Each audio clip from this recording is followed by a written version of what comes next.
big draws for casual EDH players is the ability to build decks not just for their ability to win games, but also as an expression of theme or flavour. In fact, in some playgroups, there is just as much respect given to a deck that tells a story as to one that can consistently get the win. To that end, what thought processes do we go through when building our more flavourful decks, and how do we toe the balance between form and function? Welcome to Magic the Flavouring, the Magic the Gathering podcast, where we talk about all things Magic flavour design and lore. My name is Andy Mann. Hello, Nathan Cancel. And we are here today to talk about our flavour decks. So within the EDH building community, and I'm talking about more casual EDH because the CEDH players have their own thing going on, and I think building a flavourful CEDH deck is quite a tricky thing to do, I'm given to understand. It's close to impossible. Almost close to impossible. So this is for casual EDH players. I'd say it's pretty much a given that out of all the formats that are played in Magic, EDH or casual EDH is the one where you can take your foot off the gas pedal in terms of power to put in some, like pet cards or flavourful cards, or say if there's a commander that you really, really enjoy playing, that you want to maybe tell the story of that commander in your deck. I know, for example, with the latest release of Hasbro doing the My Little Pony I really like this. Yeah, I know there are people that have done EDH decks with the silver-boarded My Little Pony commanders and done like horse decks or Pegasus decks or whatever.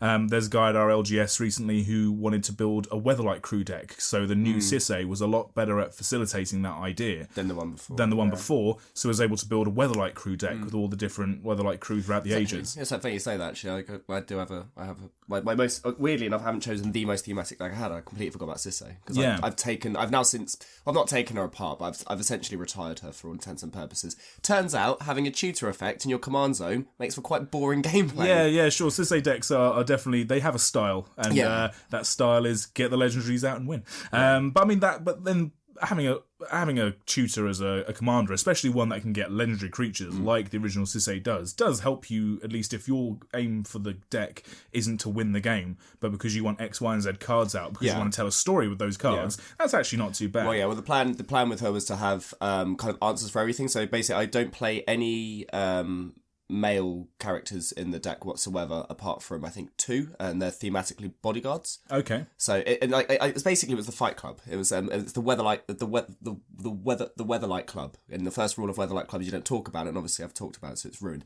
But the idea was originally that it would only have ladies or cat people. And realistically, it worked for a while, because it meant I couldn't use things like, say, Gadok Teague or Mangara of Corindor, or whatever his name is. A lot of legends that automatically go into the deck anyway. Vorinclex was in the deck as the party crasher. If you look at his artwork, it looks like he's literally crashing through and going, "Hey guys, well invited."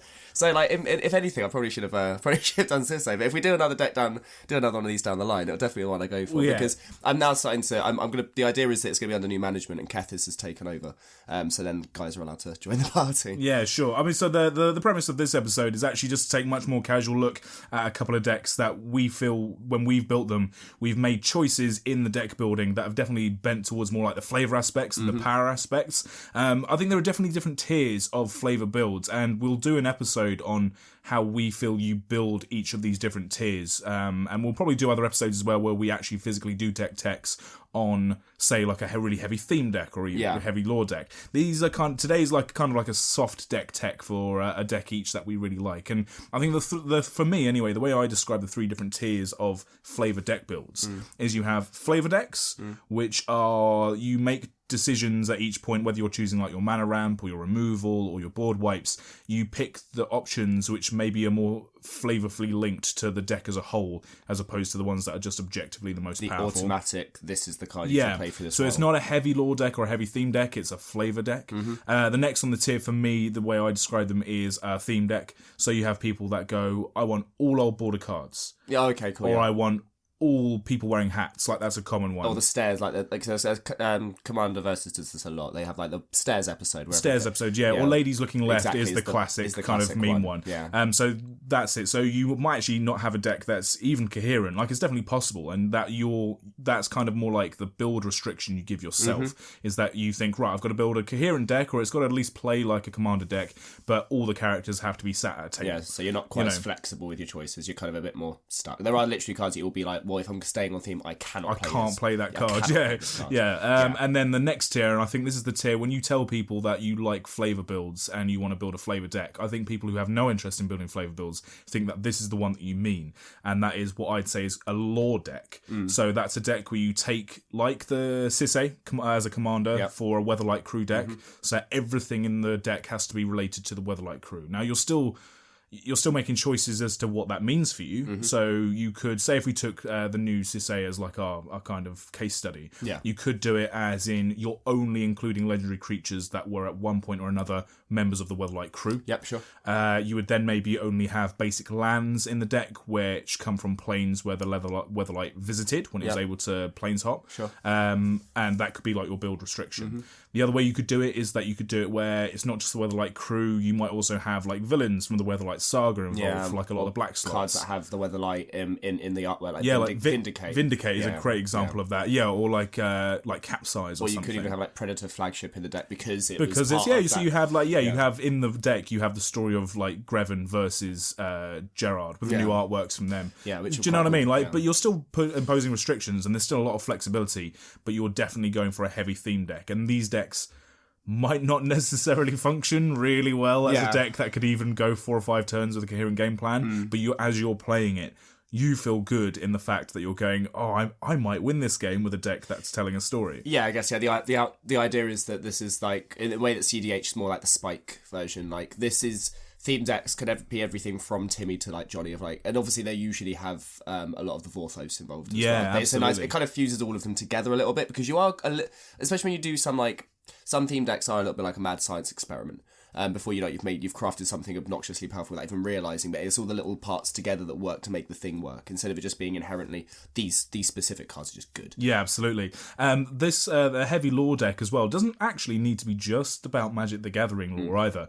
There are plenty of deck techs out there where they take another IP, whether it's fantasy, sci-fi, whatever else, like Harry Potter, or I think Jumbo Commander recently did a Chun-Li from Street Fighter. Oh, really? Yeah. I've seen a few One Punch Man ones using Shuyan. Yeah, exactly. I still have in the back of my head and written in multiple places my Thanos. My Avengers. Sure, because you have an altered Joda Archmage Eternal, exactly, which is the snap. The snap, so it's the panel from the comic of the Thanos snap with the gauntlet. So, which is, I mean, a lot of people made that sort of joint up between Joda and Thanos because they were coming out around the same time. It's because also he had the ability of Fist of Suns, and Fist of Suns is essentially the Infinity Gauntlet. Yeah, exactly. So, there we go. So, that's like a really heavy lore deck. Yeah. You might not be able to build a coherent deck. No, it's really hard because it's what I'm trying to think of. Okay, so if you look at Croesus' Attendant, it is basically the Iron Man suit. And I'm like, okay, so if I've got the Iron Man suit and that's Croesus' Attendant, I can't have that be Tony Stark because he's not the suit. He is Iron Man. So I was like, well, so who am I going to have as that? So I need an inventor or something like that. And I looked at say Doctor Strange. So I go for Naban, who looks very much like him, or the Limdal Necromancer looks a little bit like him with the facial hair. Or do I go for something like Teferi because he's a Time Unrabbit? So which way am I going? Am I going more with the theme of how he looks in the cards, or maybe how they are? Yeah. So Thantis was going to be my Black Widow because there aren't any spiders that I particularly wanted to have in it. But then I looked at Thantis, it's like, it provokes everyone attacking each other in games, and I'm like, that's a little bit kind of like how Black Widow can be manipulative, and I was like, and it's that kind of thing that makes your brain have to move outside the box a little bit, and you still want some coherency. When I'm looking at the deck list, it's basically a lot of people sacrifice half their permanents. Like one's like it's a really, really expensive like 9 mana card or something, and each opponent like sacrifices half the permanents they have. And, it's like Archfiend of Depravity. Yeah, and the idea is that you use the Fist of Suns ability of one of each colour to play the card from your hand instead of its mana cost to kind of sneak them out. And the idea is that he's going to keep doing this half of everything, and then you have all of the Avengers involved, and it's a pile basically. Yeah. It's an absolute. But it's a pile which, when you sit down, as I said in our intro, you sit down at a commander table. And everyone goes, right, well, let's have maybe like a casual game. Yeah. To use the kind of slightly not very accurate 1 to 10 tier system. So if everyone's playing their 4 or 5s, and you sit down and go, oh, brilliant, well, You play your 4 or 5s. I'm going to play my 3, which can still hang, and this is the 3. And then everyone looks at it and goes, oh my, like, that's a really cool idea. And every time you play a card, and you're like, well, this represents this person, and and people are like, oh, okay, that's quite cool. Yeah. Like I saw Sheldon Mallory did one not that long ago. I say not that long ago. It's probably a few years ago now, where he did a breakdown of a theme deck, and it was so cool to see like what he was saying for each card and why he liked it so much.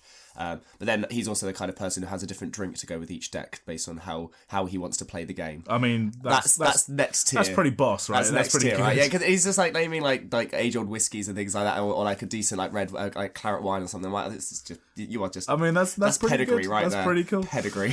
So today we are going to do. It's not a deck tech because you probably won't sit down and be able to like use this as a study guide or a primer for either of these commanders. No. They're like a soft run through, a soft deck tech of some of the decision points that we made when building our decks, and why we chose the things that we chose. And a lot of the time it's a little bit arbitrary because in some respects it's to do with the artwork, and at least for me, in other respects it's to do with like how the card plays out. Yeah, I've got some very arbitrary reasons exactly, for some cards. But they do bring us joy, and I think so the decks that we're playing, this episode is going to be starting at like that first tier which I mentioned, which is like the flavour deck tier. Yeah. So they're going to be coherent decks that could probably be anywhere up and down that commander power level scale, but you're definitely making decisions and you're making choices based on a feeling rather than a function. Yeah, exactly. Right? It is the form over the function. How the deck will feel as you play it.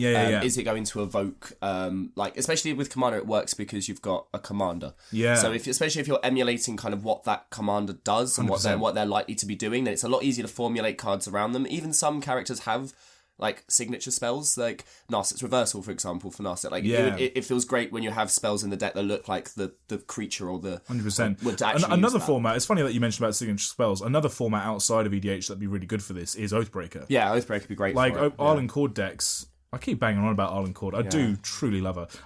One day you'll get your Werewolf. One day I'll get it. One day I'll get it. The Arlen Cord decks were super popular when Oathbreaker came out, and I don't think it's because of power level, because Oathbreaker quickly became quite a broken format, and people like that about it. Yeah. But the Arlen Cord decks are still there for people that were like, I want a badass werewolf. Yeah, and it actually works because you can have the Moon Mist as well, so you can kind of control the flip. It basically fixed all the problems that werewolf decks had, which it gave you a commander you could actually play that you wanted to play in Arlen Cord, and it allowed you to have Moon Mist available whenever you 100%. wanted it. And I guarantee when we get this werewolf commander this year, because we will get one this year. I swear to God, if it's like imagine if it was like a black green one, just to piss everyone off. Why? Why would they do that? If they do a Jund werewolf commander, that'd be quite good. I'll be happy as Larry because I can it stick allows like you the to play the really really old Garrix ones and stuff, and the old and the Garrix. I've forgotten what we were saying.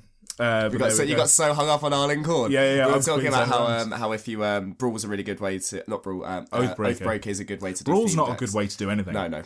Brawl's a really good way to get commander cards. Yeah, it's a really good way to print £15 cards immediately that you have to go in every deck because you made a rarer Soul Ring. Thanks, guys. Cheers. They've recently done a mass reprint of those decks. Oh, that's right in time. Good, fantastic. So all those decks you can get them from now on like big box retailers. My cancelled like pre-order from literally probably a year ago. Great, now I can redeem on that. Yeah, fantastic. Well, they're going for like £20 online now. But we're not here to talk about MTG finance because that's just as infuriating as Wizards' approach to the lore and the flavour. We're here to talk about flavour decks. So let's have fun today. Yeah. We'll try and have fun. We always try and have fun. We fail magnanimously sometimes. We don't have a Patreon at the moment because we can't promise that there will be fun. Yeah, we can't. And we don't want to be monetized. The only thing we can promise is waffle.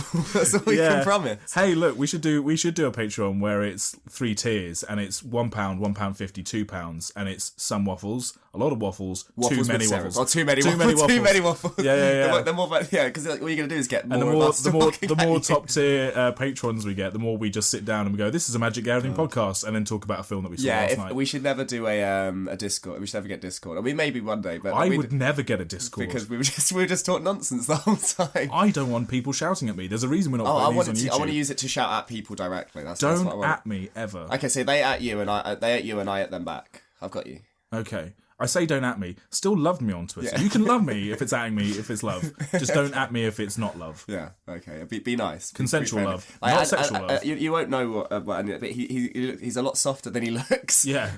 he's a much bigger man than I am, and he's a big old softy. I'm a big old softy. Whereas I am a douche nozzle. I'm also quite good to cuddle, but don't come up to me and cuddle me.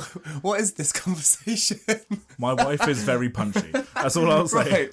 So to direct it back to things we actually are supposed to be talking about. So you start talking about Arlen Core, they go completely and utterly. Yeah, I'm not doing Arlen Core deck tech. I will be doing Arlen Core deck tech. Fantastic. Before we announce our commanders, I do want to have a shout out to a couple of people that have been talking to us on Twitter. I did a few days ago. I did a shout out, sort of prefacing this episode, asking what flavour decks people have or what decks do they consider to at least be flavourful. Because not everyone. I mean, I don't have a full on lore theme deck or even a theme deck because I don't have the money at the moment or the time to invest in those kinds of decks. Just in the meta that we have at our LGS. And our LGS is very flexible, but I just don't think we could take a theme or a lore deck. No, like the power level there's not insignificant, and each week, because the community is quite good, each week everyone's decks gets that little bit better because everyone's helping each other with the best strats. So essentially they're all streamlining into that kind of that danger territory where everything's just becoming very good, and you can kind of expect all the best cards out of everyone's decks. And it's kind of hard, right, to say to like a group of players or whatever. I think we were talking to the shop owner Tim Willoughby about this, where it's like, well, we could do weeks where we go, right, everyone build a theme deck and just make sure it's not uber powerful, and then we'll do a night of that. But then to expect people who say don't have resources or access to cards immediately or have the money or the time to build them, it starts gatekeeping. Yeah, and that's the problem. So it's a bit of a problem. So really, these are passion projects for you, and I just haven't personally had the time to put on paper. I've got loads of them written down. Yeah, but sleeved up, I don't have. Well, it's the issue with the Thanos deck is I've got it all written down, but like a combination of having, because you say usually you're building it from scratch as well. Like this is really this isn't technically the first deck I built from scratch, the one that I'm going to be doing, but it is the first one that I actively looked through, built up a list, and then bought all the cards that I didn't have for it all together. So it does feel more like you do have to kind of get it all fresh from scratch. 100%. Because rarely you're probably the cards that are super on theme you probably don't already have. Or if you do have, I mean, you're lucky and you look through and you saw, oh, maybe I want to do like a bridges. Oh, that's actually quite a good one. Do a bridge one. Yeah, do like I know you look, you see like, oh, and then you think in your brain, oh, okay, maybe I do a bridge deck, and every card is, and then obviously you have to go and buy all of them because you don't have all of them, because otherwise you probably already have the bridge deck anyway. Yeah. And realistically, all the cards that you would have for the deck are either really niche, so you didn't have them, or if they're good, then they're probably in other decks anyway. Yeah.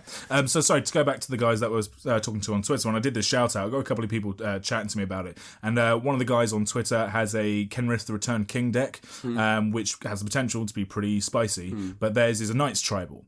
And they run it like a kingdom. So they have their knights, they're going to build up their battlefield, and they're going to rule benevolently as Kenrith, the Returned King. But as soon as someone pisses them off, they send their knights out to battle. So it's Knights tribal with a political bent, which is super on theme, and I love it. But I haven't seen the deck list, but I'm going to assume the deck list just looks like a Knights tribal, like a 5-colour Knights. Yeah. But then that's how he plays it. Yeah. And then another chap on there was saying that he plays an Erixmethus, the Slumbering Isle.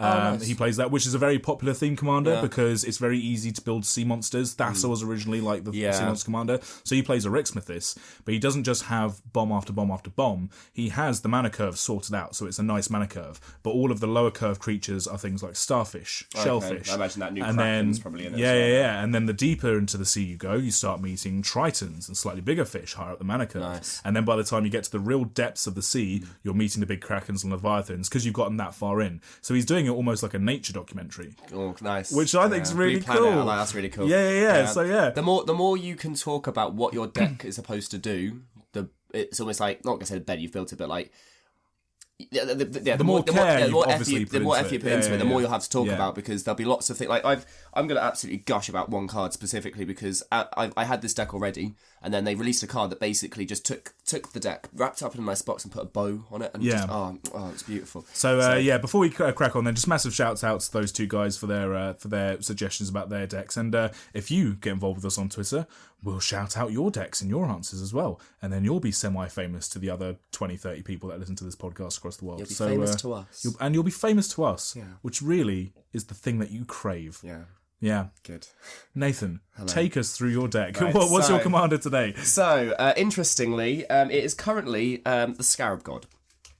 Now, I say interesting because originally it wasn't. It was originally built with X as the head. The silver bordered. Yeah, back when Unstable was in the magic month that we had available to do it, which I'm pretty sure in that month I never got to actually play the deck. I had it for a good few months afterwards. Yeah, sure. I mean, I've played against it when it was X quite a bit. Yeah. And it was fun. It's a fun commander. Yeah, and it's the impressive idea as shit, but it is horrendous. Yeah. So the reason why it's no longer X is not only do you have the issues and the complications of having to qualify, making sure that people are okay with you playing the deck, because obviously that's the silver border commander, is that most of the cards in the deck in the initial inception there were a few other unstable cards in there as well, but I took out most of those quite quickly and basically just had it as a preamble.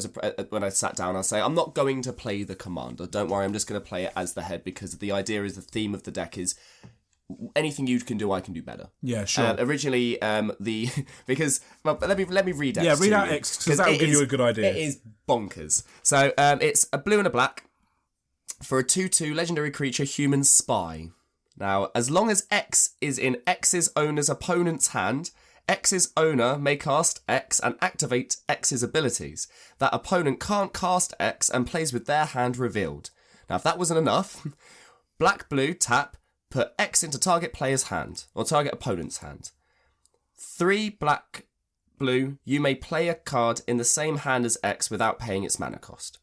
Sure. So the theme of this card is that he infiltrates, because he's a spy, gets you the information on your opponents, and then you can start playing stuff out their hand. Yeah, it's that's brilliant. It's amazing. So good. Conceptually, when I saw this, I thought, oh my god, right, and it's probably been noticed throughout all the episodes. I like stealing things. Yeah. I am a horrible little thief. Obviously, I can't do that in the real world because, there are laws and things like that. In Magic, there are no laws. There are rules. There are definitely rules. Yeah, there's no laws.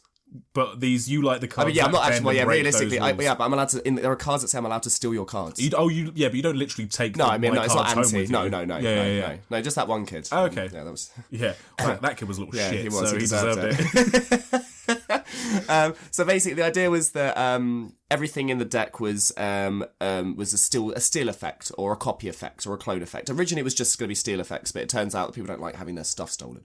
Not with every card of the deck. Yeah, what I quite like is this is quite a salty deck, and it's not. It felt more jovial than just like having the random steal effects in other decks. But it can be, and when everything was all together, it did feel a little bit unfair because X itself, being able to play cards out of your opponent's hand, not only be able to take away their removal and things like that, they can't interact with it when it's in their hand. It's uninteractive and super horrible because it's just like, and also it's one player and they have their hand revealed. Yeah, unless you can discard your hand as well. Yeah, exactly. Yeah. And even then, like it obviously goes back to the command zone. Do it again. Exactly. So it was a bit obnoxious. So eventually, I moved it from X into because then they printed Lazav, the new 2-mana Lazav. Oh, 2-mana Lazav, which is you surveil and then you can copy a target creature in your graveyard. Yeah, you pay X mana to copy a creature with converted mana cost X or less. Yeah. Lazav the multifarious. Multifarious indeed. So the idea was that because I wasn't playing X in any of the games, because what I'd do is first game I'd say, look, I'm going to play one game with him and I'll play him and you'll see, and then any further games you play I just won't ever play it against. And it was quite nice because it was the caveat of going like, hey, my commander's so powerful I literally cannot play him. Mm-hmm. And it was also quite nice to build a deck that was really heavily themed around a certain character, but not have every card rely on on that card being in play. Like one of my big issues when I first started building was I built kind of all 10 guilds, apart from Gruul for some reason is the only one I didn't get around to doing. And I'd focus so heavily on the commander that if you just kept killing it off, like the main reason the issue was because it was Merrin and Nozuri I started with, and they're experience counter based ones, so they needed to be in play for things to happen. And obviously you keep the experience counters, you don't lose the value. Yeah, there's also experience counters. I used to run in the Nozuri deck, and some people really don't like the fact you can't interact with the experience counters. Exactly. So the fact that they need to be in play meant that most of my 2-color decks were so focused on the commander, not only of what they do, but being in play. That it could be very easy to shut off my game plan, and obviously at that point the deck becomes very single-minded. The good thing about this was because I wasn't planning on playing the commander at any point, or at least only the first time, is that the rest of the deck kind of had to function and do everything by itself, which is quite nice, and it did, and it worked quite succinctly. And then I realised as I was working through that the themes kind of, I had a slight mill theme there as well, because I had a lot of still effects from the graveyard. And when I start breaking down the different categories, you'll start seeing this. But I moved more towards having a slight mill plan. And then I realised that the Scarab God does everything that I wanted, realistically, because it can steal creatures out of your graveyard. I can rebuy the creatures from my graveyard. Obviously, the static ability is pretty good and it's quite hard to get rid of. Everyone knows the Scarab God is a pretty good card. Yeah. The Scarab God itself, in case you did not know, 3 black blue for a legendary creature god. At the beginning of your upkeep, each opponent loses X life and you scry X, where X is the number of zombies that you control. 2 blue black to exile target creature card from a graveyard, create a token copy of it. It's a 4/4 black zombie in addition.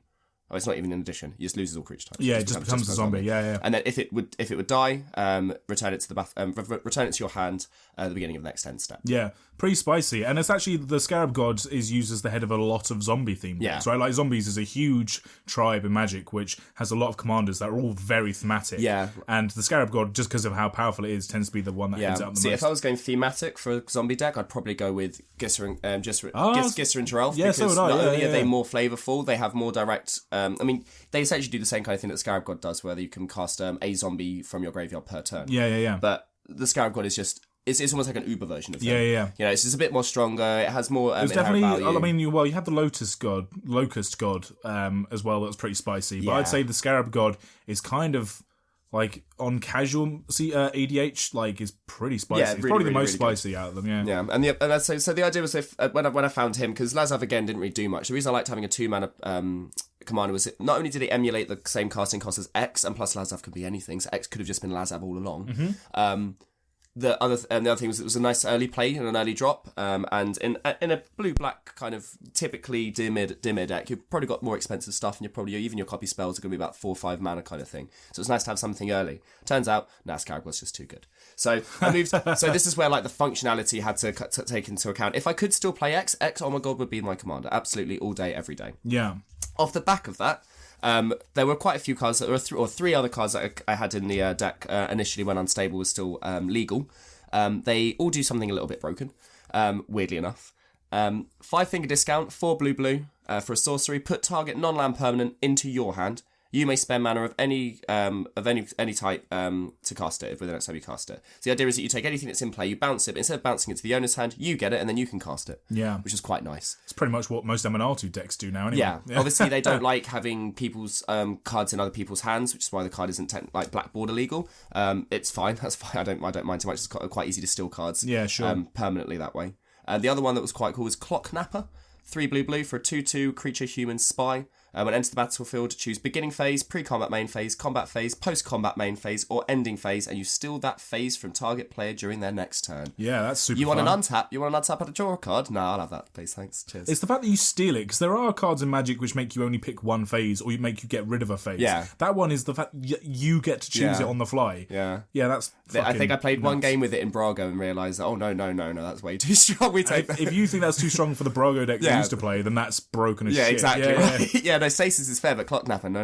Yeah. So that was quite good. Because the idea was I wanted, as you go through with the next card as well, is I wanted all the different quirky ways you can steal things. It's not just I want to steal your creatures, which is the typical one. You know, control magic has been around since Alpha. Like, it's a very typical thing to do. Yeah. And I know it can get quite annoying when you just do the same thing of steal all the time. The good thing about Scarab God is that because he's taken the card out of your graveyard, you've probably either used it once already, or it's in addition to, like, you know, discard or milling or whatever. So it's not actually taking the card from the opponent's battlefield and going, well, I've got that now, sorry. Yeah, I think, because my commander, when we get onto it, has a similar sort of thing where it does have a couple of steal effects as well, but I think people are much more forgiving if you're creative doing slightly broken things. Like Stolen Strategy doesn't really annoy. They'll kill it because it's good. Yeah, but they won't be. It's not going to rub salt in the. I mean, I've got some real salt cards in here. Yeah, like some super salt cards. And X is the saltiest stuff. I've never seen.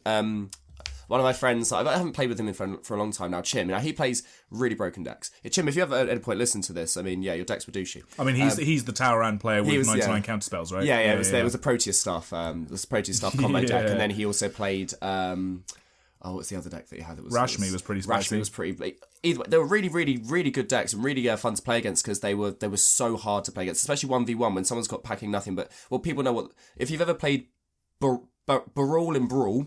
When it was basically polymorph into Emrakul and everything else is counterspells, and you understand that when you're playing 1v1 against nothing but counterspells, it is miserable. Yeah. So the other card that was from Unstable was Phoebe, Head of Sneak, or Head of SNEAK, depending on how you read it. 2-3 for 1 blue-black, legendary creature, human spy. The fact these were all spies, by the way, and there aren't really spies in Magic otherwise, was super nice, super spicy. That's I really love that a lot. Phoebe, head of sneak, can't be blocked by creatures with flavor text. 2 black-blue, Phoebe permanently steals target creature's text box. Yeah. Now, again, I only played this deck for a few months, and this was in the 99. It could have very easily been the super easily. And if anything, it was probably a safer one to have. But at the same time, oh my god, the memory issues. But being able to go, so if you have enough mana, just be able to go, so that's no longer a flying creature with activated ability. Just going, yeah, that's vanilla, and Phoebe has all of it. It's beautiful, lovely. And it kind of just, again, it breaks the game in a way that really, it's not super complicated, but it's just far enough outside of ruling, so it's not really viable. So I can understand why these are all silver cards, and there's a reason why I don't play with them anymore, and don't try and convince people that they're fairies, because they're not. So I didn't want to be like, oh no, it's fine, it's cool, it's casual deck, and then I play cards and every single card is someone going, well, that's just an arsehole card, isn't it? And you go, yeah, but you fell for it, it's too late now. So, on that same kind of theme, the idea stuck with of, because originally the song was from Friends, you know, when Joey goes to the casino. This hand is my hand, this hand is your hand. Yeah. No, that worked really well for X, especially then when I remembered that you've also got X gon' give it to you, so X gon' take it from you. So this hand is my hand, this hand is your hand of magic. Yeah, exactly. Yeah, right.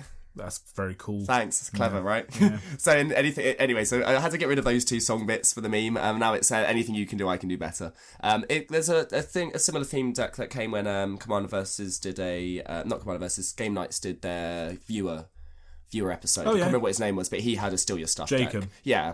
He had an Ikra Shadiki and who was is it Silas? No, it was the not Crown, the other one. Ludovic, that's it. Yeah, the Ikra Shadiki Ludovic. Yeah, 4 colour Steal Your Stuff kind of deck. Yeah, so I've still got a lot of that theme in here. A lot of that comes down to clones. I've got clones of various varieties in the deck.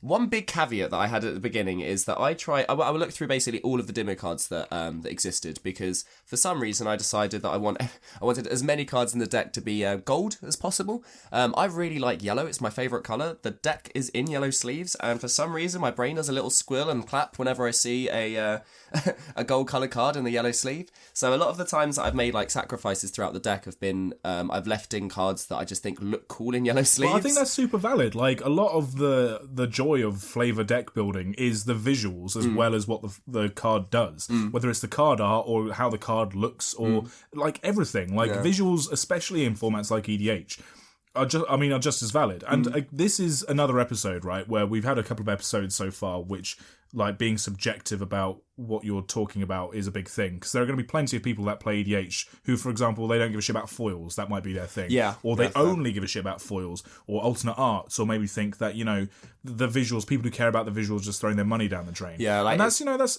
if that's your thing, that's fine. But you saying that you would rather play a gold-boarded card that's only marginally worse than the other option because it looks better in a sleeve is perfectly fine. Honestly, I think that's perfectly fine. I play some gold cards that just really don't need to be in the deck. Well, that might be a problem. But we'll see. This is what I mean. So, like, of all the clones I have, Evil Twin is my favourite, because not only does it have that backstabby feeling, the idea that some of these cards have of literally going sneaky, I'm stealing your thing is just, that's what, I don't know why, it just makes me happy. Maybe I'm a bad person. Who knows? But the reason why Evil Twin's my favourite out of all of them is because it's the gold card. It's the only one that I have that's gold, and it just looks nicer in the sleeve. I mean, aesthetically, that just looks a little bit nicer than that, doesn't it? Yeah, sure. So we will be putting up the deck lists, our tapped out deck lists in the show notes, so you can see visually what these cards are. Yeah, we're going to go through a lot, and we are going to go through a lot. Take a lot. We're not also, because this isn't like a full on deck tech, we're not going to read out everything on every card. No. So again, please do look at the deck lists if you want to. Mm-hmm. Obviously, this is an audio podcast, so when we're talking about visuals, I would suggest going on Scrowful and looking up the cards as you go. The good thing about podcasts is that you can pause and look if you really want to see something. Exactly. So we will be talking a lot about visuals. Evil Twin is a very cool looking card in and out of a yellow sleeve. So yeah, just as a caveat, don't be too down if we're talking a lot about the visuals. There are obviously resources, especially if you're listening to this on your phone, for you to go and look up these cards. Precisely. In terms of other clones, I've got like, none of them are actually typical. I don't have literal clone in the deck, because not only is it outclassed by all of the other infinite variations that they have, but I kind of just wanted everything. I mean, realistically, I just wanted things to have a little bit more like, not even deck relevance, but the reason, like, body double's fantastic in the deck because of the slight mill theme. Yeah. And the idea being, if I'm going to be killing your things, which a Dimir deck will be doing a little bit of anyway, I also want to have the option of any cards that I have in my graveyard that I want to reuse effects of, or anything like that. It's quite nice to have the option to be able to clone something in a graveyard. Plus, it ticks off a box of, what of your things can I have? And I can have the creatures that you have in play, but now I can also have the creatures that are in your graveyard. Yeah. Obviously, it plays the Scarab God theme anyway, but this was in the deck before Scarab God was in the deck. I have Right of Replication for the times where you want not only a token, but 5 of them. Like, doing kicking a Right of Replication on a Grey Merchant of Asphodel is beautiful. Yeah. It is magical. It's lovely. Vishuvan Shapeshifter, I've got a couple of morph cards in the deck. One, I wanted more than one morph card in the deck so people didn't know exactly what it was going to be. Plus the option to be able to keep switching which card it comes in as is also quite nice. Phantasmal Image is also in the deck. Not only do I not care about the sacrifice things, it goes to the graveyard and get it back with Scarab God quite easily. Having a 2-mana clone is really, really important. And then Fairy Artisans is one of my my favourite I get whatever you get cards. It's 3 and a blue for a 2/2 flying Fairy Artificer. Whenever a non-token creature enters the battlefield under an opponent's control, create a token copy of it, and then exile all other tokens created with Fairy Artisans.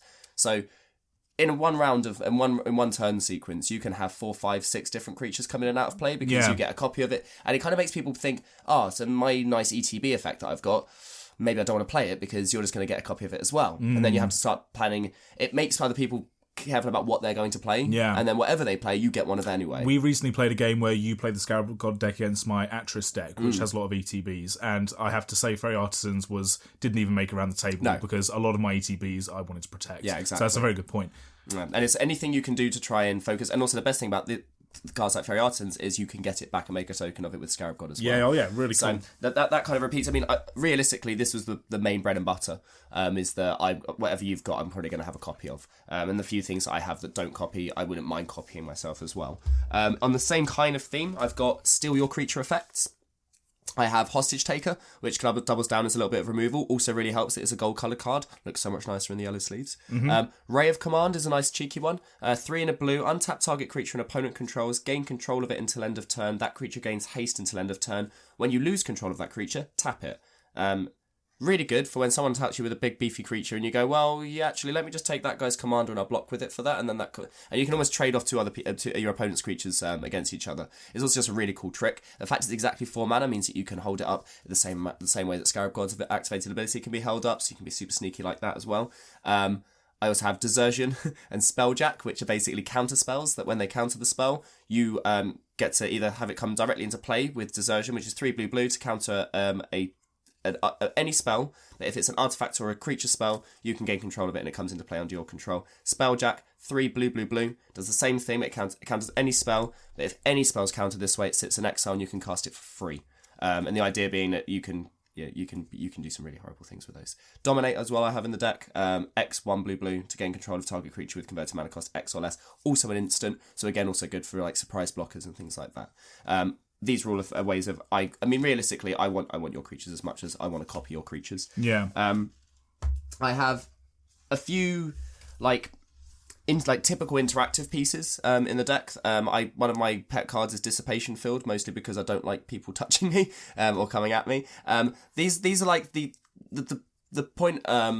They get to a point in the deck where if you're going super thematic, you're probably going to be a bit stuck. And this is where power level really becomes into question, because if you're not able to play a basic spell like, say, for example, like Cyclonic Rift or Counter Spell or whatever, because it doesn't fit your theme, then you're removing basic and implicit bits of interaction that you could play that you probably should be playing, because you need to have that option. If you can I actually justify Cyclonic Rift in my Bruticlad deck because it's got lightning in the art. Nice. And I've got lightning in a lot of the cards. So when people whinge, I go, well, hey man, it's thematic. Doesn't work, but it makes me feel better. Yeah, I'm sure it makes you feel better. Yeah. Because I've got things like Counterspell and Negate as bits of interaction, but then it's cards like Narset's Reversal. And that's where the difference between a card that fits a role that it needs to, because I need Counterspell in the deck realistically. Sure. But having Narset's Reversal is so much nicer. It does the same kind of thing. Okay, yeah, they get to recast it next time. But blue, instant, copy target instant or sorcery spell, then return it to its owner's hand. You may choose new targets for the copy. Now, this is another I get your thing. You still get to keep your thing and you get to do it again later, but I also get your thing. In terms of going with the ways to get your things into play under my control, I've also got Geth, Lord of the Vault, as a means to take advantage of the slight mill theme that I have in the deck as well, being able to take creatures or artifacts from your opponent's graveyard and mill them further. Nightveil Spectre and Thief of Sanity are both in the deck. They are not only good evasive threats, which evasion we'll get to in a little bit, is quite important for my deck, but they also still take cards from your opponent, whether it's using Thief of Sanity to get that little bit of selection, or even Nightveil Spectre where you can even get lands. Now, getting opponent's lands, you can activate the abilities of the creatures you've copied or stolen. Oh, beautiful. Command the Dreadhorde, same kind of thing, of where you can mass steal everyone's spells. I've yet to get a good cast off of this. One, because usually by the time I want to cast it, I'm at like 6 life. I can't do it anymore. And two, because I typically haven't played this deck much in 4-player formats. The way that I usually played Magic was, especially Commander, was playing with my housemates 1v1. So it kind of does tend to push your deck's power level up a little bit, because 1v1, you've kind of got to have all the answers immediately. And your deck kind of has to do its proactive plan. It can't just sit and mosey about. So it tends to be a bit more stricter in terms of power level. But it also meant that I didn't get to see my decks when they get chance and breathing space, because I'm under so much pressure playing 1v1. Playing in a 4-player environment, turns out you've got bags of time. Yeah. And you've got three other opponents. I've got Animate Dead, as it means to directly get cards out of other people's graveyards or my own if I need to. Rexy, the Risen Deep, and to be able to do the same thing but for spells.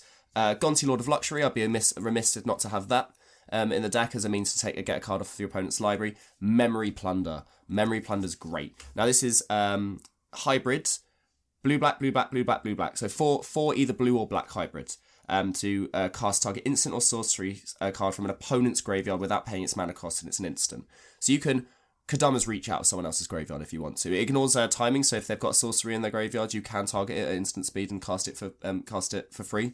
There are some really good sorceries out there, so you can have Wrath of God, things like that. The best thing about this deck that I found that is all of the weaknesses that a deck will have because it's not playing the other colours that have other different, the bits of the colour palette it's missing. This deck can steal them from the other decks, so it's quite nice to be able to go, well, I need a Wrath in like right now, and the only one I really play in the deck is Consume the Meek, so it's not a true Wrath. But being able to take someone else's Wrath or someone else's Ramp or someone else's anything is really, really, really helpful, especially for things like enchantment removal. Turns out Dimir doesn't do enchantment removal very well, so stealing it out of someone else's graveyard, again, chef's kiss, beautiful. I do have some basic like ramp, like the normal bit, bread and butter bits. I have a few bits, things like Unfilled Desire. Unfilled Desire is 1 blue black, pay 1 and 1 life to draw a card and choose and discard a card. It's an enchantment that sits in play. It's not only a good way to get creatures into my graveyard if I want to get them back, they're too expensive with Scarab God, or just a way to funnel through my deck. Same with something like Underworld Connections. And Ancient Excavation, just ways to draw cards if I need to find answers and get a little bit of an advantage. I also have Actress, Oracle of Half-Truths from the latest Heroes Beyond Death set, and Epiphany at the Drownyard for a little bit of, again, a bit more card draw, and then the extra cards go to the graveyard, which is, for a Dimir deck, a second library, basically, or a second hand. Sure. So that's kind of like all of like the basic normal bits. I've got some highlights. Some highlights are, as I said, I mentioned earlier about getting other people's lands using other seal effects. I've got Exotic Orchard as one of the lands, which taps for a colour that your opponent controls. Same with Felware Stone, it's a mana rock that taps for a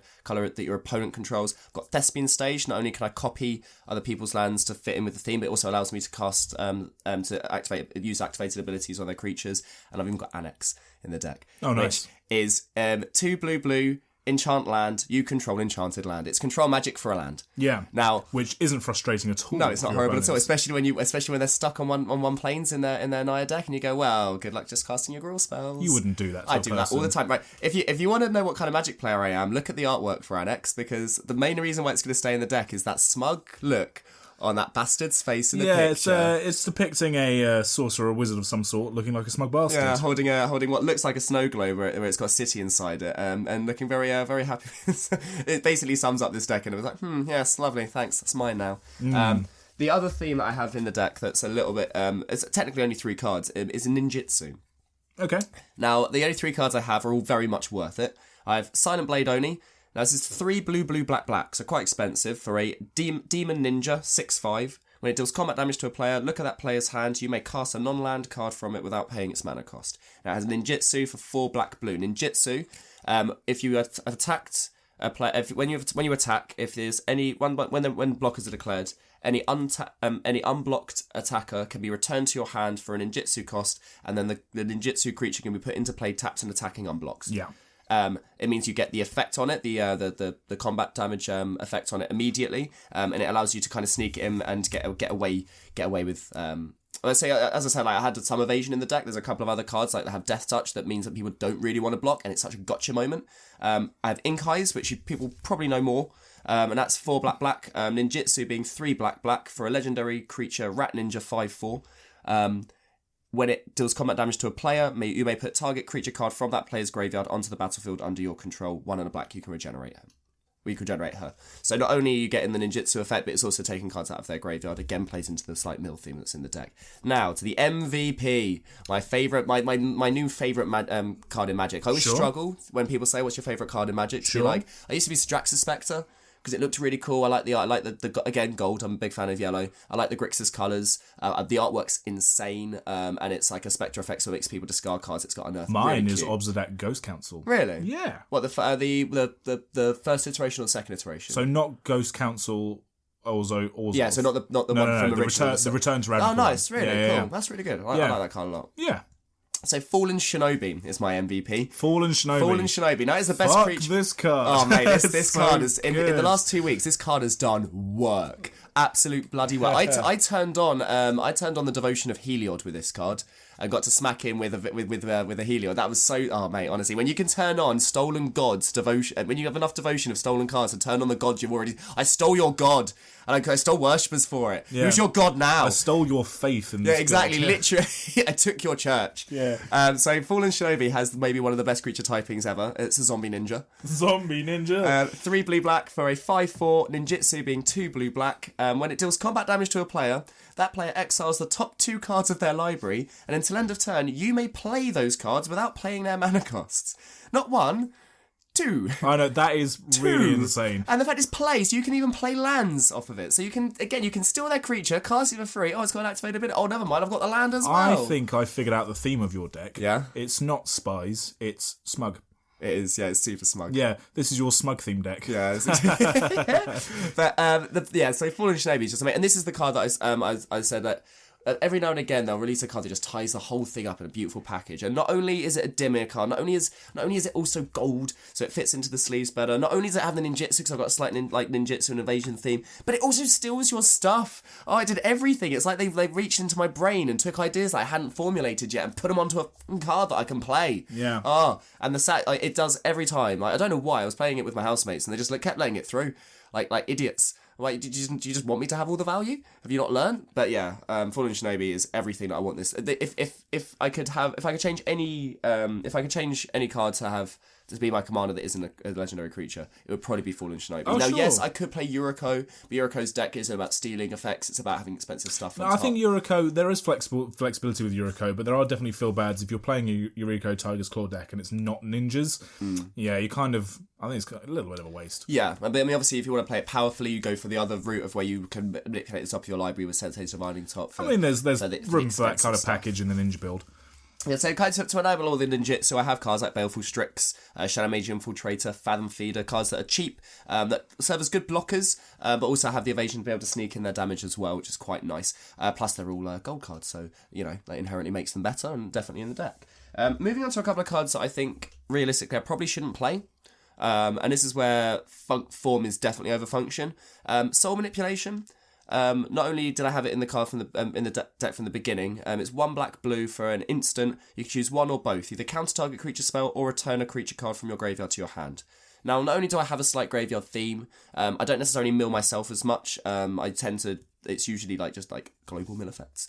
But the fact that it's narrowing countering creature spell, it doesn't come up that often, and it's one of those cards that can languish in your hand quite a lot. But I have quite a few discard effects as well, so it's not the end of the world if I draw a discard and get rid of it, so it's not helpful. The fact that it's gold kind of makes me keep it in the deck. Not only does it, and it kind of has enough utility in both directions that it feels like I want to keep it in there. The next one's similar kind of thing, Perplex. Oh, 1 black-blue for another. These are both counter spells. For an instant, counter target spell unless its controller discards their hand. Now, most people do not want to discard their hand ever. The good thing about if they do, and they're that bold about it, and they go, yeah, okay, I'm playing an Anya deck, I'll discard 4 cards, is that realistically there might be creatures in that, and that helps our game plan. Not only that, but it also has Transmute for 1 black-blue, so anytime you cast a sorcery, you can discard this card and go and search your library for any card that costs 3. Now, I don't have any real, like, super spicy techie cards at 3 mana. I even have a Demonic Tutor in the deck because sometimes the deck needs to find its 1 or 2 single answers quite desperately. Realistically, I use Demonic Tutor more as a rampant growth most times. Perplex, the same kind of thing. There isn't really anything in the deck that I specifically go and get with it. So the transmute part of it's kind of a little bit wasted, and at that point it makes me feel like maybe I should have a better counter spell, like one that actually just straight up counters the spell. The other one that's probably the worst error in the deck to have in here is Cathari Remnant. Now, it's 2 blue-black for a bird skeleton creature token. For a bird skeleton creature, it's a 0/1 with flying, and you can regenerate it for a black mana. Now, the important thing about this card is it has Cascade. So when you cast it, you flip cards from the top of your library until you hit a spell that costs less than 4, and you cast it for free. Now, that's quite good. The main reason why I keep it in the deck is because it's a really good way to enable ninjutsu. Yeah. Because no one's going to block it. If they do block it, you can regenerate it, so you've kind of got away with it anyway. I used to have a few different cards in the deck that would return return creatures to your hand. I mean, obviously the ninjutsu works really well because it resets the cascade as well. The problem is that a lot of the cards that cost less than 4, apart from the mana rocks, are like reactive spells, like counterspell. Yeah. So it kind of, but I don't want to take it out because not only I've never seen anyone else play it. Not only did it was the coolest card that I got from the 1 pack of Alari Reborn, and it was one of the first. I hadn't bought a pack of Magic in a long time. I bought a pack of Alari Reborn. I didn't realize it was an entirely multicolored set. So going through that particular set of pack of cards was really fun because it was all super cool multicolored cards. And we had to find a place where it fits, and I can argue and make positive arguments for why it should stay in the deck. Kind of makes me want to keep it. It is definitely on the chopping block. The more I add reactive spells, as I try and push the decks more towards actually having like efficient answers to things. Like it does have counterspell in the deck because again you just need a counterspell. The more I do that, the more likely that this will be like the turning point of where it goes from like of function over form. Yeah, I think because realistically, it doesn't look like a steal effect. It doesn't do a steely thing, but it works with all of the other effects in the deck quite nicely. Yeah. In terms of other cards that are on the chopping block, I've got a few that are probably going to go at some point over the next couple of months. Widwin the Biting Gale was one of my pet cards. Now I've got my housemate's got a Layla deck and it can go in there. I'm not so precious about it. But 2 blue-black for a 3/3 legendary creature fairy wizard with flash and flying. You can pay blue, black and 1 life to return it to your hand. It doesn't really fit any of the themes of the deck. It looks really, really cool. It's part of the reason why I have it in the deck is because it's another gold Dimir card. The flying work, the flash works, it's not terrible. It's just not particularly good. I'm never stoked when I draw it off the top, and it's one of those cards that can sit and languish a little bit. And the functionality of it to be an infinite blocker does kind of falls flat when it costs 6 mana to do the full rotation. Yeah, sure. Both Lazavs are probably going to go at some point as well. The smaller Lazav is good, but I don't have that many creatures that go to the graveyard. I'm not doing things like Moldrifter and stuff like that. So it doesn't really work that well. The other big Lazav, Dimmer Mastermind, probably should come out eventually as well. The problem is that I've only been playing a few times in full player format, so I'm going to probably do a little bit more play testing. That's one thing I've written down in our notes, that it's quite important to do play testing because your themes and your ideas in your head might not work in practice. Yeah, the sure. things that you think don't work in theory might, and you just haven't given them enough chance to shine. Sure. Same with things like Ashiok. Ashiok has no theme to the deck apart from being a nice, cool Dimir kind of card that looks cool in yellow sleeves. So that's the thing. If I'm trying to find reasons, if I'm having to find arguments for why it should be in the deck, it probably shouldn't. Well, you could just probably find thematic versions of cards. Well, that's the thing. I'm like the problem doing this is I went through all of the cards because I have a terrible organisational system with my rares. So I basically went through to look at all the cards that I used to have in the deck that I took out for various reasons. And the problem is that now I've got a stack of 40 cards that I want to put all back in the deck again. I mean, my advice is just pick the most thematic ones. Yeah. Exactly. I mean, does this deck it gives you joy when you play it? Absolutely. Because of the theme of what it's going through? I absolutely love doing what I love. I'm a FOMO. Like if you do something really, really, really cool, half of me is like, yeah, that's really cool. The other half's like, I wish I could do it. So this deck doesn't just let me do something cool, but it lets me do all of your cool things as well. Excellent. I do love it. And you can definitely tell the theme as you're playing. It's a very cool deck. And especially, I mean, it's a shame that X is maybe a little bit too oppressive and is silver bordered. Yeah. Because if they made a toned down version of him, he would definitely be a cool commander. Yeah, and that's the thing. He fits everything this deck wants to do, which is basically whatever you're doing, I want to do myself. So, sure. I mean, never hold yourself back. If you do want to play with these crazy, super themed, unstable cards, do just check with your playgroup, because they tend to have really, really cool effects, especially the new ones that came out with Unsanctioned. They're not quite so egregious, in terms of what they like doing. Some of the ones from Unstable did some really, really horrible things. So maybe stay away from those ones. Yeah. Cool. All right, well, I'm going to talk about my commander now. My commander is Grenzo, Havoc Raiser.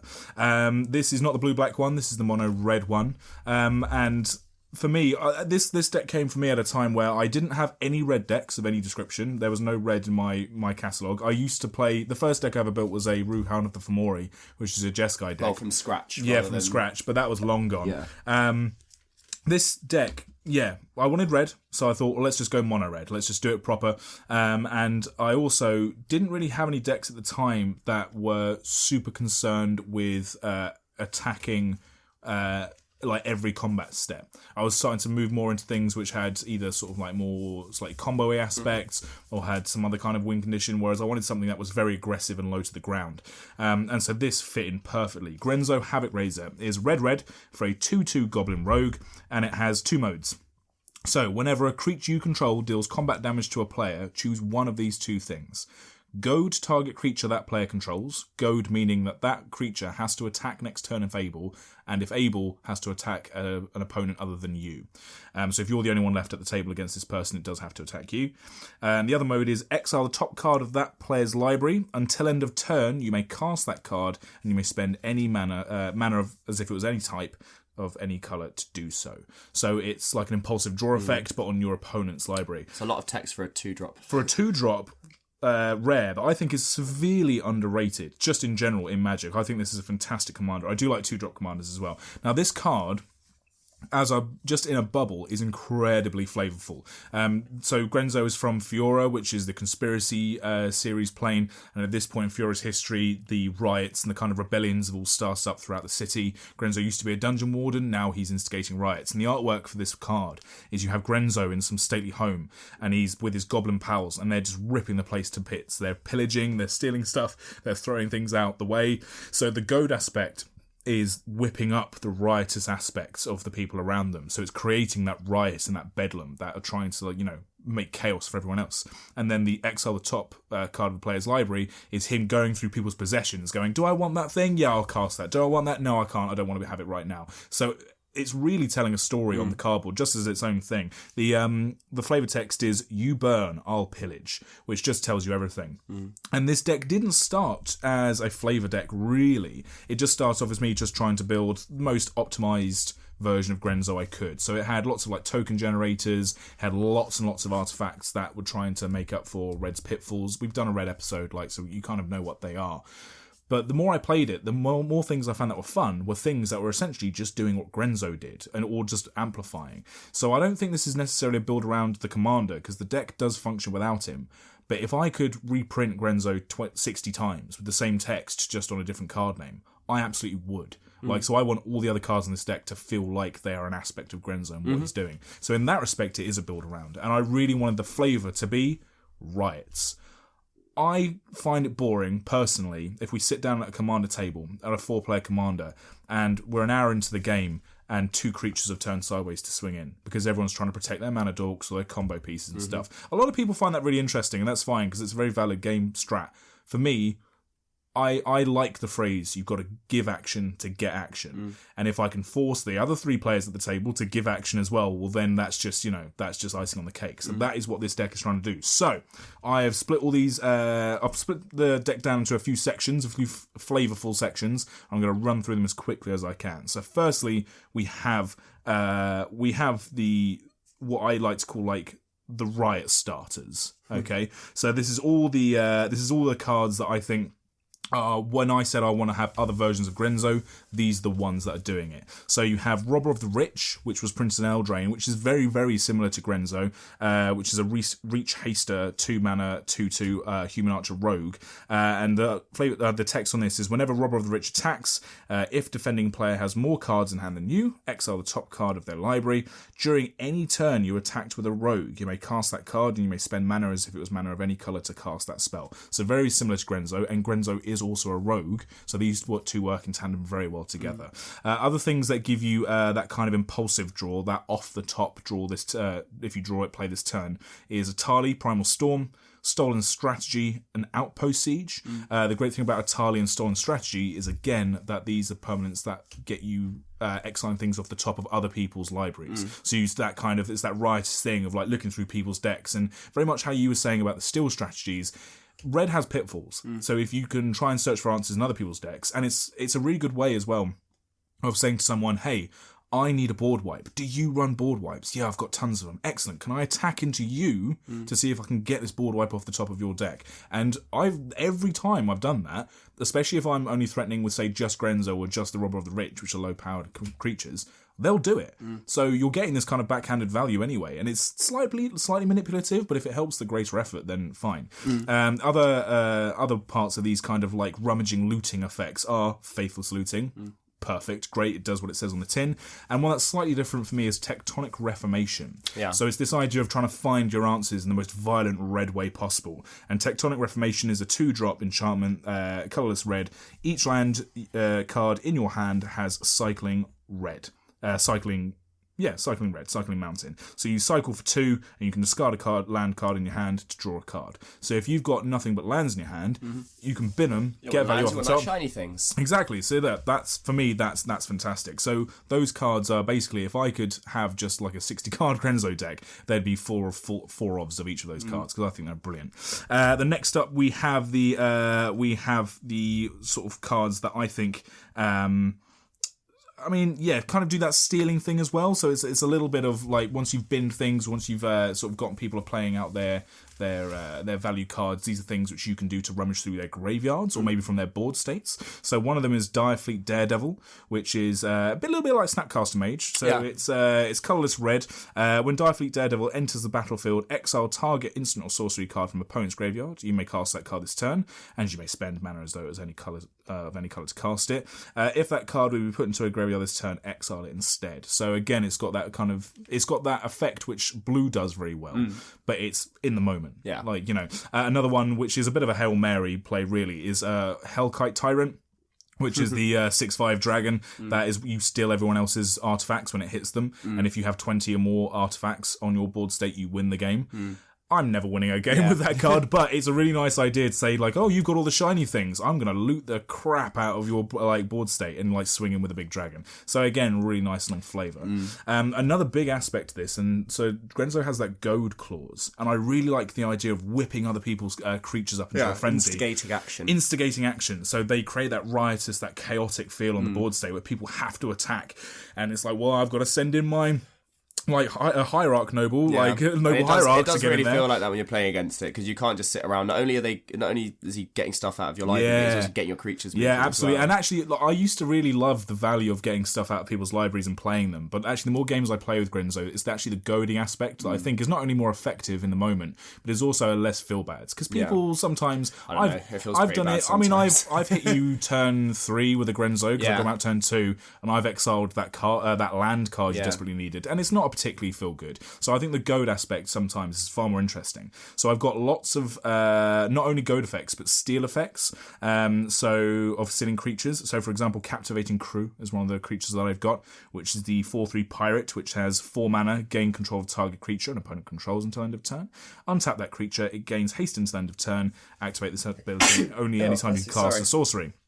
So this is stealing other people's creatures, using them to attack into them, and if you've got Grenzo out, that creature then triggers his goad clause, which you can then goad another one of their creatures. Perfect. A few other steal effects like that as well. So Karizev's Expertise is a sorcerer that does the same. Mob Rule is kind of like a soft insurrection, in which case you can steal mass amount of creatures.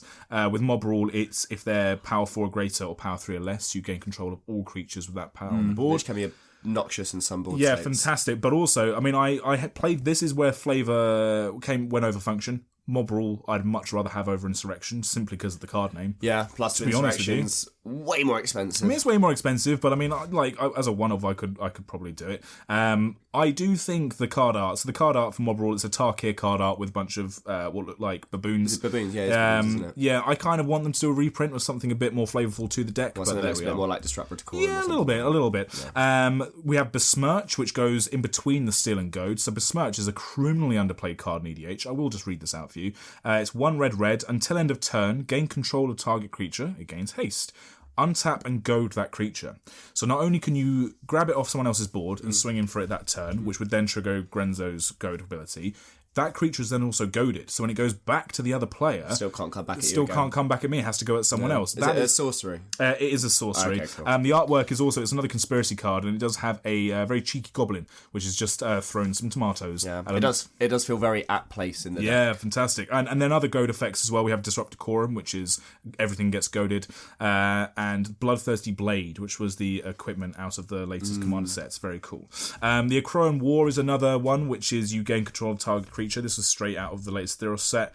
And then this also leads into not just goading creatures and not just sitting creatures, but also affecting combat in general. Because if you can affect combat, and this is if Grenzo's not out on the battlefield, you need a way to be able to get creatures whipped up, right? So I've got a lot of things which directly affect combat and make people have to really think about how they play things, whether they want to join the fray of the riot or whether they want to maybe hold back and let the riot kind of peter out on its own, which in its own way is nice and flavourful. So the Acroan War is another one because its second chapter is until your next turn, creatures your opponents control attack each combat if able. And then its third chapter is each tapped creature deals damage to itself equal to its power, which for a riot, watching something burn out. Like I've been on protest marches and things like that, which I wouldn't say have devolved into riots, but have definitely come close. And it's interesting watching from afar if you're seeing something happen on like another street, how things can escalate and then devolve really quickly, and how the damage and the carnage that's left after it. So that's a really cool card. For the Low Blood,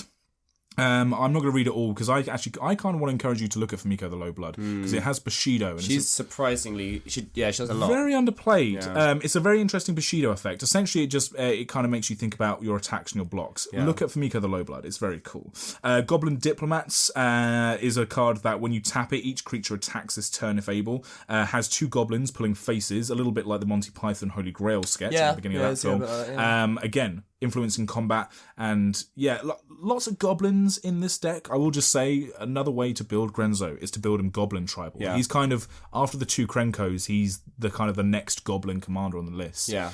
Well, for mono red especially. When I first built this deck, it did look like it was going to go down the route of being a goblin deck. And I do have Krenko Mob Boss in this deck as well.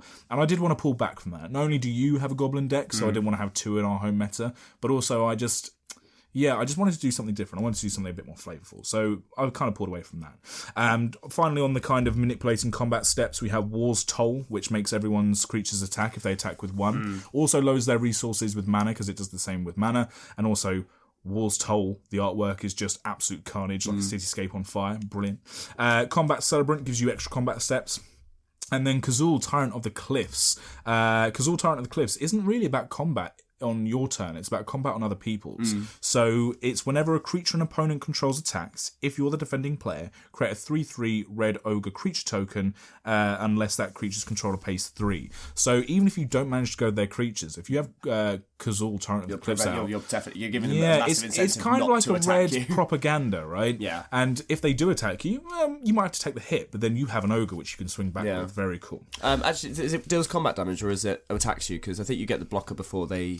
if it controls attacks, so they get it beforehand. So even then, like if they've got if it's smaller than a 3/3, then they're screwed. Absolutely. The next category is Drive It Like You Stole It. Now these are only 2 cards, and these are 2 cards. When you're talking about what you would cut out of your deck, these are ones that I'd cut out of mine if I didn't just love the idea of it so much. So two vehicles. One of them is Smuggler's Copter, which, I mean, it loots because it draws you in that. It was banned in standard. It was banned in standard. Yeah. It's a 2-drop, so it kind of fits things mechanically. The flavour is nice in there. And Smuggler's Copter.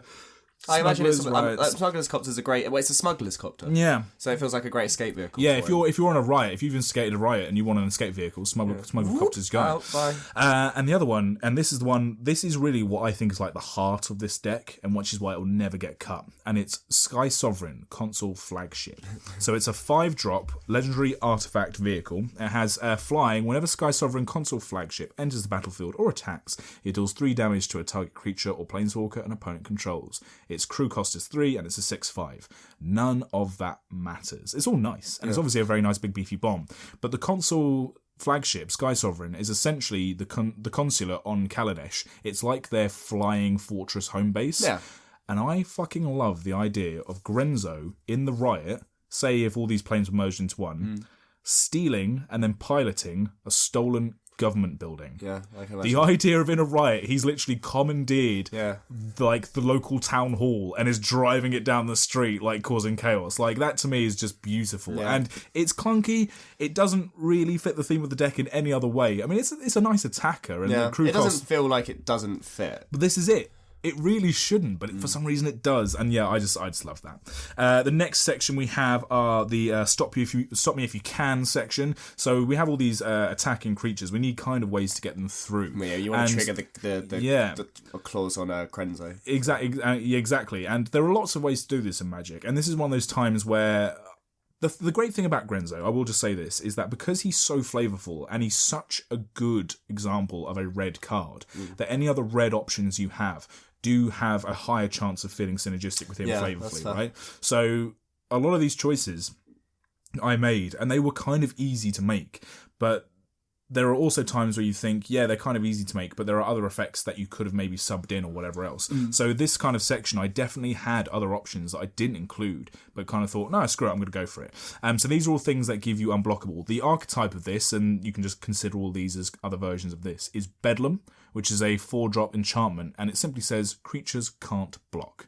So if nothing can block, not only does that mean your stuff can get through, but everyone else's stuff can get through, and they might hit you, but if they're hitting other people, then fine, and it just creates absolute chaos. It means you don't leave anything, unless you've got good reasons not to attack with them. You're not leaving anything back. Absolutely. Other enchantments that do the same thing are Goblin War Drums, War Cadence, and Break Through the Line, all very effective ways of getting your creatures through, and all of the artworks, at least the ones that I have, War Cadence and Goblin War Drums have goblins banging drums, which is nice and flavourful for Grenzo, and then Break Through the Line has a nice fiery sort of chaotic artwork, which I suggest you take a look at. Creatures that do very similar things are Pyreheart Wolf and Goblin Tunneler, and also Frenzied Goblin. I've gone with the artwork, which is the Carl Critchlow artwork, which I think it looks like it's from a dual deck. If you want to see a really fucking angry looking goblin, one that you would not want to meet in a back alley somewhere, look at Frenzied Goblin, the Carl Critchlow artwork, because that thing is terrifying. Yeah, I think it was originally from Ravnica. Yeah, potentially. Yeah, I think so. I think they recently reprinted it in Masters 25 as well. Yeah, it's been around in a few sets. Ginger Brute is also in there because he is unblockable himself. Brute. Yeah, he doesn't even fit in with the flavour of Grenzo. He's just his own little thing. He's a riotous. I mean, in terms of foodstuffs, he's the most riotous. He's the most riotous foodstuff. Yeah, absolutely. Yeah. And then I have Whisper Silk Cloak. Not only is it an unblockable thing, but it's a pet card of mine. Yeah, I hate Whisper Silk Cloak. I try and put Whisper Silk Cloak in every It's PTSD from Karlov. Oh, it's so good. Smacking you in the head for 20 damage. Yeah, it's fantastic. Turn 3. So I have Chaotic Utility as well, so you do still need, in these kind of soft flavour decks, to have cards that actually help you along. And this is, again, where there are plenty of options for things like artefacts to do the job for you if you're a monocolour, or plenty of other things. But I purposefully went for the ones that I thought were most chaotic, because of that sense of, I have no idea what the hell is going to happen. We're in the middle of a riot. What are you talking about? So, the naming conventions, which Red uses as well, for this particular kind of deck, are also very, very good. Yeah. So, like, Chaos Warp. Chaos Warp is a classic. Yeah. It's a chaotic removal spell. You have no idea what you're going to get off the top. I like the idea as well from the picture that if it's a guy turning into a rhino. Yeah, from the artwork. Imagine like trying to help in a riot, being like, oh no, we need to get rid of this guy, and then instead you just turn him into a giant elephant or rhino that comes charging at you. Absolutely. In this section, my board wipe is Whims of the Fates from original Theros block, which is starting with you. Each player separates all permanents he or she controls into 3 piles. Then each player chooses one of his or her piles at random and sacrifices those permanents. The amount of times I've put everything into one pile and just gone, I either win now or I don't. I was going to say the same thing. I've seen it cast twice, and once people were sensible and did the 3 piles. Once, and then the other time they were silly and they did the all in one pile, and one of them lost every permanent they had. Absolutely. So. We have Gamble, which is the chaotic sort of tutor effect, where you put it's a 1-drop. You go get something from your deck into your hand, then you discard a card at random. I have the artwork from Eternal Masters. No, it doesn't. It doesn't. It's not the most recent one, which isn't the Goblin artwork, but I like it. And then I have, this isn't quite chaotic, but I just think as sort of counter spells go, this is probably quite a chaotic one, is Wild Ricochet. I mean, which is wild in the name. So. Yeah, it's got Wild Ricochet. I do think this card would be improved by saying choose random. So the card text is, you may choose new targets for target instant or sorcery spell, then copy that spell. You may choose new targets for the copy.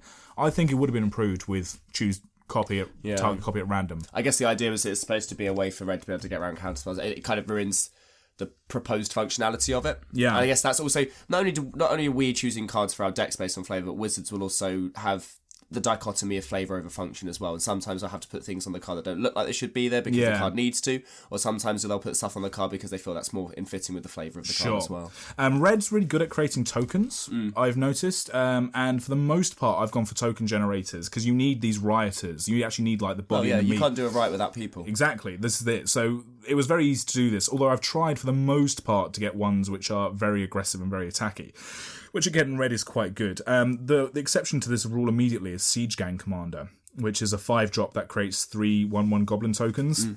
This I could easily swap out with Krenko Tin Street Kingpin. Oh, the new actually one. I would, but that's in another deck at the moment. Yeah. And there with Siege Gang Commander, it also gives me the added benefit of being able to sacrifice a goblin to deal 2 damage to any target. Yeah. So it does give me that other avenue around as well. Yeah, I guess it's a good way to sack, say for example, Krenko if it's got like a Dark Steel mutation or something. Grenzo, well. Yeah, exactly. Other token generators which are really cool for aggressive strategies are Loyal Apprentice, Legion Warboss, Carry Zev, Skyship Raider, which creates a Ragavan. Yeah, token, Ragavan. Very cool. Hanway Garrison, which I do have Hanway Battlements to create the Writhing Township. So they're all very cool. It's always good when you eventually get to fuse that you get to meld that one time. Oh, yeah. I did it at one time, and then you stole it. Yeah, on theme. With your blue-black deck. With the blue-black deck.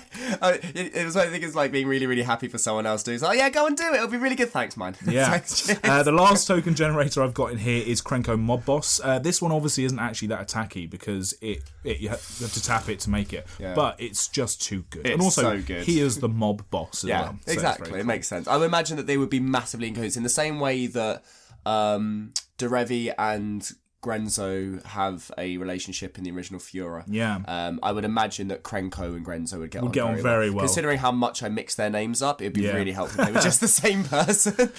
More utility, which is very on theme and very easy to be on theme for Red, are Vandal Blast and Blasphemous Act. Yep. So like the mass removal. I mean, the artwork on both of them is just so indicative. Blasphemous Act looks like what the aftermath of what's happened. Yeah. And Vandal Blast is like a vandal blast. Yeah. It's literally there in the name. It's fantastic. I can't imagine the goblins being very pious and spiritualistic. Vandal Blast artwork is by Seb McKinnon.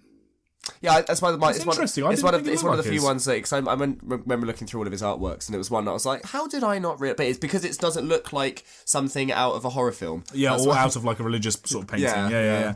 The last kind of big section here, and I'll run through this very quickly. I've got 2 more sections here. I'll do it quite quickly. One of them is just hasty boys. Yep. So making everything give haste. So really great ones for this kind of deck are Ubrask the Hidden, which is their Praetor, also takes away haste from other people. Right, also it makes their stuff come in tap, doesn't it? So it gives you ability to attack him. Yeah. Anger, Ogre Battle Driver, and Hammer of Perforos. Then obviously you've got the boots, you've got the greaves and the boots to kind of round it out as well. So those are in there for obvious reasons. As a side note, we have Andy the other day in a game of Magic managed to put the boots and the greaves on Krenko have the Nim Deathmantle on his head holding a sword of the Abyss. Yeah, I completely Grenzo, The image of our head is that he's going on all fours with these I managed because I stole someone else's boots out of their deck, so I double booted. Yeah, so it was on all fours. Yeah. on all fours. Yeah. And then because you got boots in all hands, the sword had to go in the mouth. Yeah, absolutely. It was pretty cool. And the last little section, this is kind of again, I wanted to keep this idea of like aggressive strategies and kind of doing things almost like wantonly and like throwing things out the window to get value. And so these are ways that I could get a mana advantage and kind of generate mana, because Red has a hard time of doing that. It has things like Mana Geyser. Is it Mana Geyser? Yeah, Mana Geyser, yeah. I've not got Mana Geyser on this deck. I have one in there somewhere. I'm pointing towards a 20,000 pile of cards. I don't know where it is. But this is actually a choice for me because that I don't think it doesn't feel. Yeah, it's very the artwork's very not this. And instead, I've got things like Neheb the Eternal and Neheb Dreadhorde Champion, which force me not only to attack, but also Dreadhorde Champion forces me to discard cards to draw again. Captain Lannery Storm, which is whenever she attacks, you get a treasure. And I have Cheering Fanatic, which is a very delightful little goblin from Battle Bond. Whenever Cheering Fanatic attacks, choose card name. Spells with the chosen card name cost 1 less to cast this turn. Now, that's a really crappy card in this deck because if you're choosing your own card name, then that's fine, I suppose. But also, if I'm about to hit in with you don't know with what a go you're gonna get, with something with Grenzo or like a Tali, and I'm going to attack you, and then you flip over a card that I didn't name, I could maybe guess what card is on top of your ivory, or if you've revealed maybe. But it's so niche. But at the same time, because it's so niche and because it's so just fling it at the wall and see what happens in a really riotous sort of way, for me that really works. Everything else in the deck is just kind of utility artifacts and utility lands, all of which do have some sort of purpose, but aren't really the bulk of the deck. And then that's it. Like, everything in there is to do with just having this kind of really red idea of joy and chaos. And I've tried to craft it that way, and I'm really happy that when I did this deck, I did lean away from doing... just having like the Murbout spheres and the assembly, Thopter assemblies, and other kind of really efficient quote-unquote token makers, which I did have initially, but taking those out and instead putting in things which, for me, at any point, if I look down at my board state, whether I had other people's permanents on my board state or not, I could look at it and go, yeah, fuck yeah, this is a Grenzo deck, you know? Yeah. Well, I guess the idea is with theme decks is that any time that you've got to a point... I mean, if you haven't, like... There are certain cards, things like, I need to try and fit in a heroic intervention into my deck because I don't have enough protection in there. Yeah, sure. That's fine. You just go and look at what other tricks you had. Maybe there's a card that sits and languishes in your hand most games, and you take that out because you're like, well, clearly I don't cast it very much. It doesn't do what it needs to do. And you just do it one for one. With these kinds of decks, even, like, you might sometimes need to find a card like, I could really do with another removal spell. And then you look and you go, yeah, but does it fit the theme? It's not just, I'm going to go and get... I'm not Doomblade, because obviously Doomblade's been outclassed, but... say, for example, like, I don't know, like Dismember. Like, what I would definitely put Drown in the Lock in this over Dismember, because not only is it a gold card, and for some reason the aesthetic is more important than anything else, but also it fits the theme more. And the idea is that if you have to have that extra layer of qualification for your cards, not only is the pedigree going to go up for your deck, power level might suffer a little bit, but this is Magic. There's like nearly 20,000 cards now. Like, come on, just look harder. I'm sure you can do it. But realistically, unless you're going super, super, super on theme, to the point of where you are deliberately limiting yourself, and the idea of that point is that limitation is breeding creativity. Yeah. Then you shouldn't suffer to find things. And as Andy said, like, especially these kinds of decks, colours tend to have certain themes to them anyway. Yeah. Like, you can do, like, it's funny that it's got to a point now of where I look at a Jund's Mana Cost and it already evokes ideas and things in my head already. And a lot of like red cards, as Andy said, will have a general flavour that fits to... If you have a quintessential red character, most red cards are going to fit to that anyway. Yeah, 100%. Because most planes aren't going to have something that's super, super specific to them. There are a lot of cards, like things like Besmirch. Like everything from the name down to the functionality of what it does with Grenzo works really, really nicely. So yeah, adding that extra kind of box that you have to tick means that you do pay more attention to the cards that are going in and going out. There are so many times that and there are so many cards that then you'll look at and you see and you'll be like, that's perfect for the deck. And then the next time you go through the deck, and also the fact that my deck's shifted from being still to more of a mill kind of theme meant a lot of the exile effects. I used to have a lot of exile effects like Una and Mind Grind. I used to have a sub theme of where I could exile your entire library, not just mill it, exile it. And then when I realised Scarab God doesn't work with exile, it works with milling, I didn't change it back again. So I have to constantly look and like pick at it and feel. It's that feel. There's a feeling. I think flavour decks as well. It's actually, I'd say, you'd be hard-pressed to find a casual EDH deck that doesn't, I think, fit some flavour for the person, because inherently I think that's how people build. And inherently, when you're working off Commander, it's quite easy to do. And it's just those one or two cases where someone throws in a Teferi's Protection into whatever white deck they have. This kind of also includes, which maybe wouldn't fit in. But I think for the most part, I'd say 60% of a lot of people's decks are probably quite flavourful. Yeah, especially because you make an active decision of who you're going to have as your commander, the card you can definitely cast every single game. Yeah, it's inherently You've there. already made that active decision, unless you're just choosing two partners that, I want to play this 4-colour combo deck. And because it has cards in all these 4 colours, okay, I need to do partners, because realistically there's only one other 4-colour option. So unless you're doing it that way around, in which case obviously you've themed your deck around a specific combo or selection of cards that you want to play. Realistically, you've already made a decision about who you want to play and why you want to play it, so the rest of the deck typically will work towards that theme, because the more interesting commanders tend to do something quite specific, and then the rest of the deck can work towards it. You can get weird. You can do something broad like I did, where it's still things, or you can go super super specific like riots and have it, and you have as much fun with both. Yeah, absolutely. But it's good. It's good to have a look. Like even have a look through like your decks that you have at home and see why you built your decks and what your plan to do is for them, and also maybe even set yourself a test every now and again. If you get bored of all the decks that you're building and they're all just turning into like nice like well-oiled machines that just tear down your local game store, then give yourself maybe an opportunity to do a theme deck that won't cost you a lot of money, might take up some of your time. Yeah. But it's a good way to spend an afternoon brewing up some nonsense that you think, some monstrosity that could work, and then it turns out it actually does. It's absolutely. So this was our kind of like soft flavour deck episodes. We will be doing episodes in the future where maybe we'll do a more specific build around and try and do like a very heavy theme deck. Yeah. Do get in contact with us on Twitter if there are any theme decks that you would like to see happen. Yeah, because then we could also do both of us coming at it from different from our own directions and then compare notes to see like how we tackled it. Absolutely. But other than that, guys, thank you very much for listening. Hit us up on Twitter. We mentioned it a lot today because that is where we've been chatting to people and getting a lot of ideas. We are also constantly looking for ideas for future episodes, so you can find us at mtflavouring on Twitter. Usually it's me replying, but Nathan is also keeping up with it as well. You can find me personally at Andy Manface. At the Fox in the Moon. At the Fox in the Moon for Nathan. Emails go to mtflavouring@gmail.com, and you can email us there for anything that you want to get in contact about. Spam. We expect all spam. We expect spam. Spam. Cool. Nice. Great way to end the episode. Succinct. Nice. Guys, if you want to maybe get more into Vorthos deck building, there are plenty of resources online. As Nathan said, just try and do what feels right to start with, because that's probably the best way to go for things. Other than that, guys, as always, we've been Magic the Flavouring. Thank you very much for listening. See you soon.